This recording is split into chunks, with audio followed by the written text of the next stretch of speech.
Every scar is a lesson. And I teach as violently as I learn. It is the only way to be remembered, these scars. You see, they build their legacies.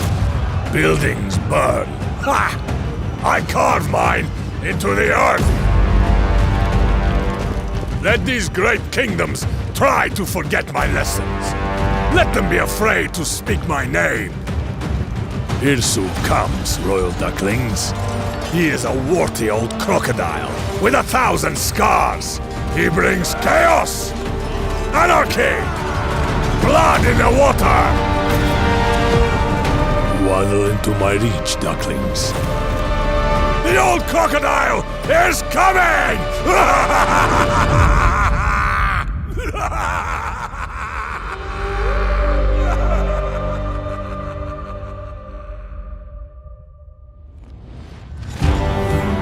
Words of wisdom from a terrifying man. We join Irsu on turn 40 outside Kantap, the last stronghold of the Halab people. We're deep into our quest to liberate the Hittites of their worldly possessions, and what a journey we've been on so far. We started with a humble dream of bringing central Canaan to heel, and I suppose we acquired a taste for blood along the way. Now, a ring of military forts protects our territory, which we no longer wish to grow, and ruin lays beyond our borders. Ruin we mean to bring to the Egyptians and Hittites in equal measure, because why should they be happy? Whilst Irsu ravages Anatolia, his two generals, Dagon and Hadad, brave the Mediterranean in search of fresh spoils. Egypt thrashes itself into crisis, the Hittites war over a dusty throne, and mysterious raiders arrive in silent waves along the coast. Civilization rests on a bed of kindling, and Irsu is only too eager to set it ablaze.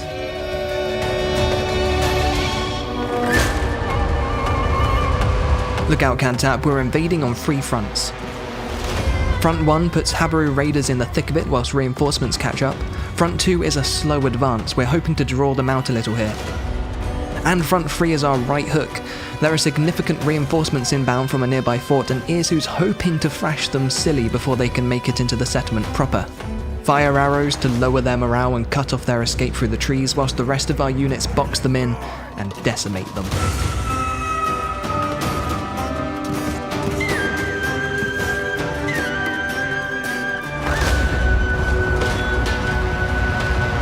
Some are making it through our Habaru line, so we'll send Irsu and our Sabu Nagib warriors to head them off, whilst our spearmen round the trapped units in.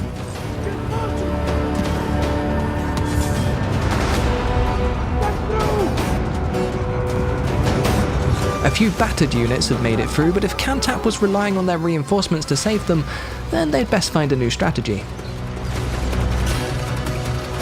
Fronts 2 and 1 are progressing well, if only serving to keep the bulk of the defenders occupied.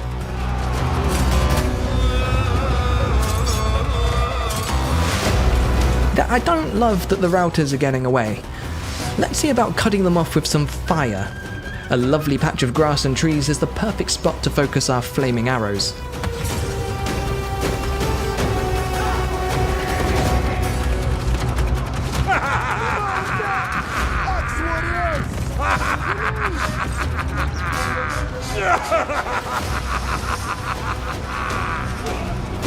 I think someone's enjoying themselves.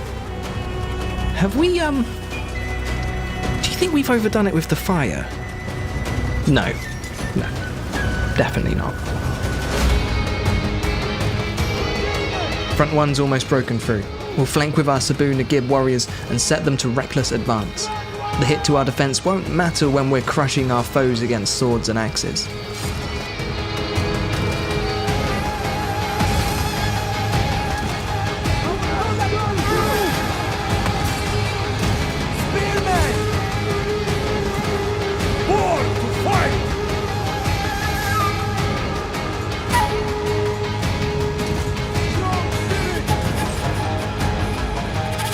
At this point, we're no strangers to victory, but a freshly raised settlement does put a smile on the face. Irsu's marauding Canaanites are experts at stripping a settlement of all its worth. We'll use the spoils to fund our ever-growing armies and, back home, build monuments to our greatness. Speaking of back home, Dagon and her dad are setting sail. Hopefully they find some food.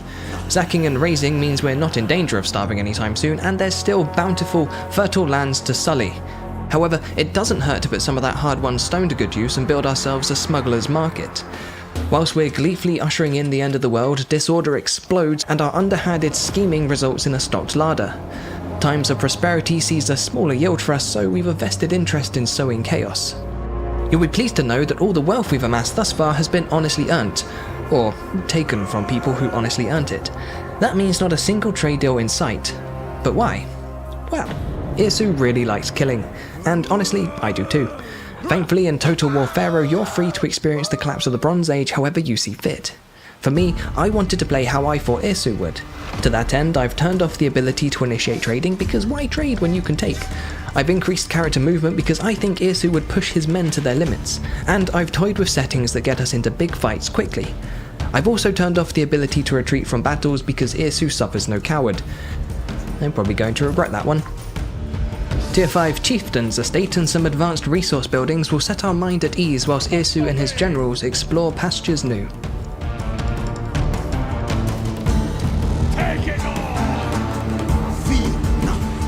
Hello, who are you? Dagon's tentatively turning back because that's an attack hat if ever I saw one. Trading outposts aren't technically against my no trade rule, and if you've got a problem with that, take it up with Moloch.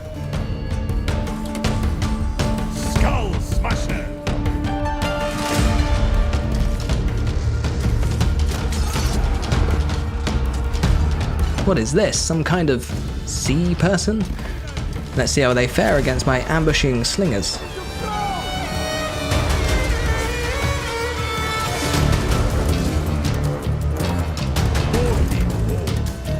Whilst Dagon defends our borders, Irsu and her dad take the fight abroad.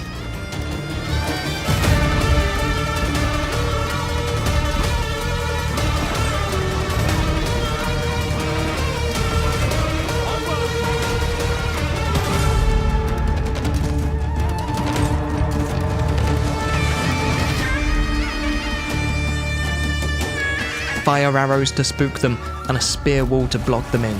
That's how we deal with chariots. Ambushing slingers and javelins make light work of an armoured unit's flanks.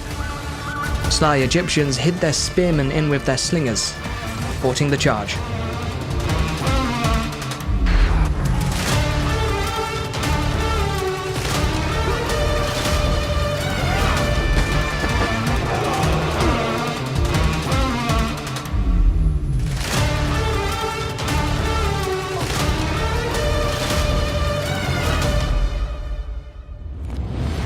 Well, it looks like Dagon's sticking around for a while. Her dad will have to face Egypt alone. But it's not all doom and gloom. Well, I mean it is, but we want it to be.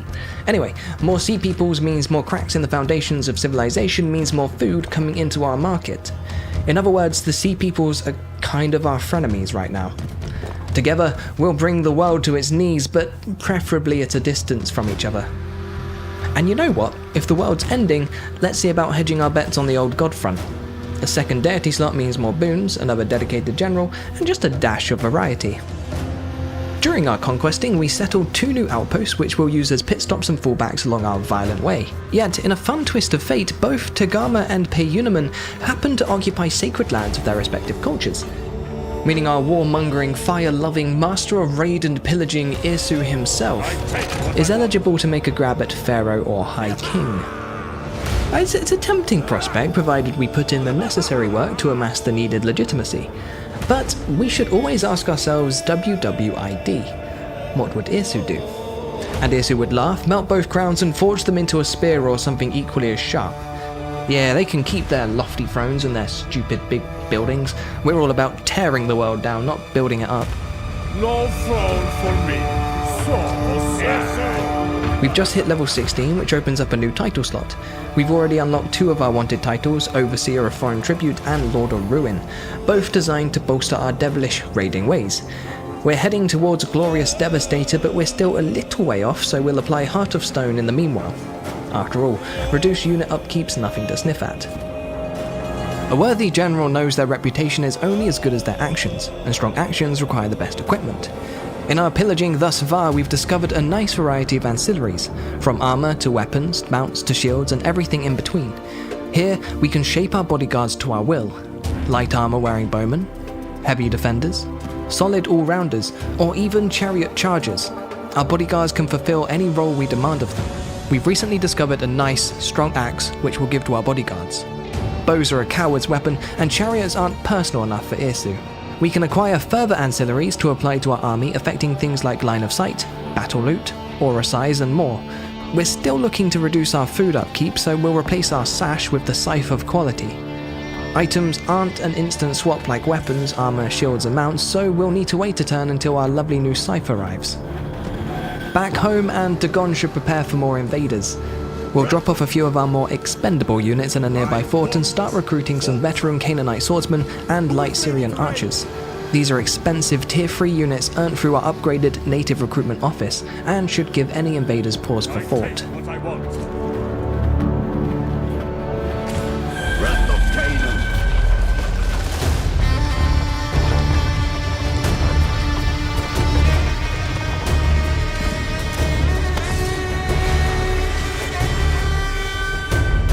There's no wall tall enough to keep Irsu away, and the sooner we're battling in the streets, the better our chances of victory.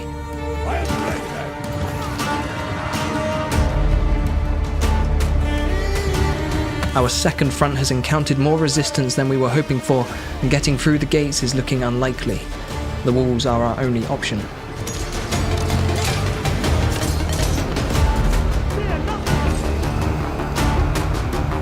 Once inside, the streets ignite with Irsu's rage. We'll advance on the capture points and beat back any reinforcements we encounter.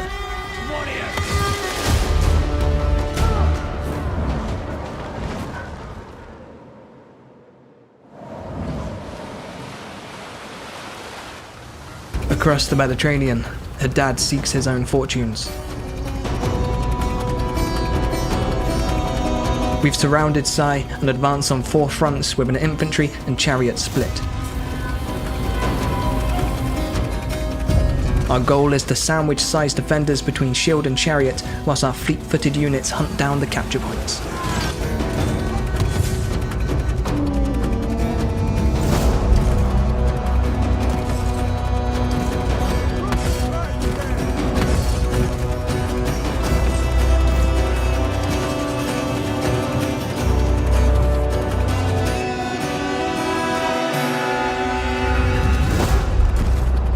And that's what we call a death corridor.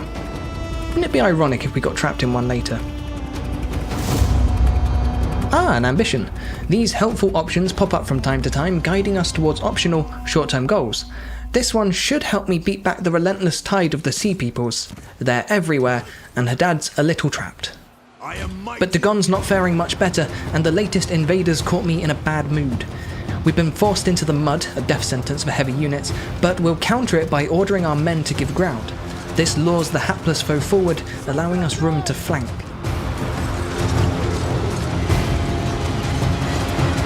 The Egyptian Sea People threat has been neutralized by Ramesses, but he's also very rudely taken Payunaman.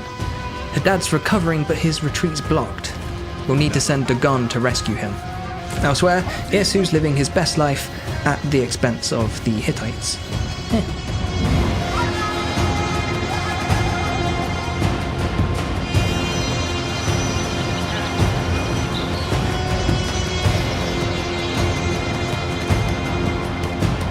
Dagon moves on Payunaman, giving Hadad the courage to attempt a retreat. And what's one little raising going to hurt? Oh no. Hadad was so close to reuniting with Dagon, but the gods may have other plans, and Ramesses is eager to defend his homeland.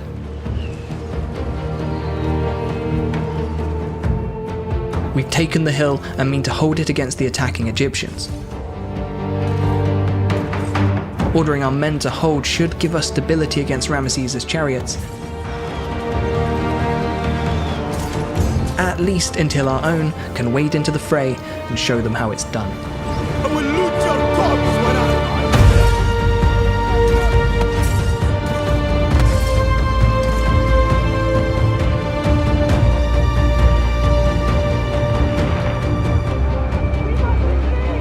The dad fought hard and took the Egyptians' poster boy with him. A warrior through and through. Let's replace him with this guy. Our invasion of Egypt hasn't gone too well so far, but with Pakat and Dagon together, we can set our sights on more ambitious prey. PHARAOH looks a formidable settlement, no doubt brimming with treasures. We'll begin our siege shortly. Whilst our Egyptian front flounders, Irsu has been busy raking in the goods. But the deeper we press, the more formidable foes we uncover, and with the discovery of Kinder, we at last face a worthy opponent. Karunta, the psychotic and power-hungry prince of Hattusa, would have been great king if not for his cousin, a warlord with a grudge to bear and deep, deep pockets. Irsu couldn't ask for a greater match.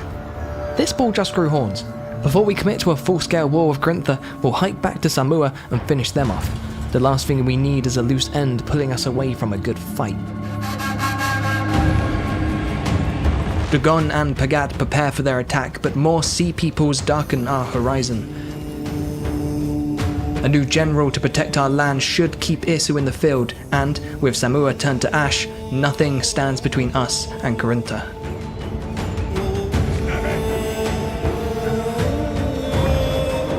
But the sea peoples are relentless, and so are we.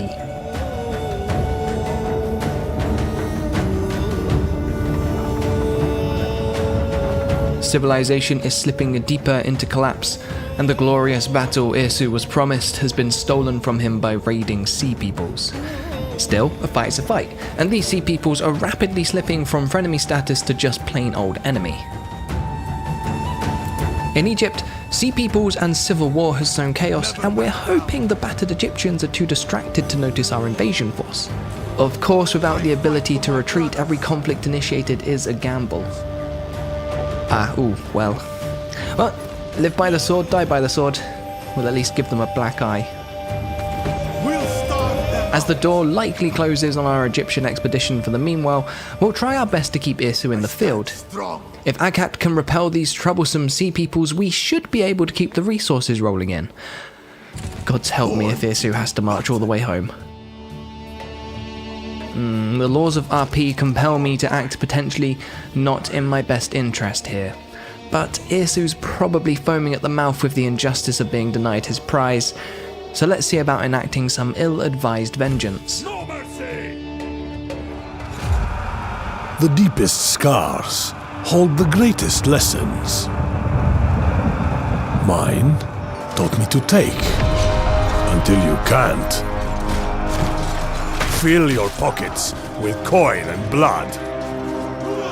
If you cannot eat or spend it, burn it. Give it to the warty old crocodiles with the scars, and watch them thrash. If you see a dawn, do it again, and again, and again. So long as they build, we destroy. So long as they breathe, we hunt.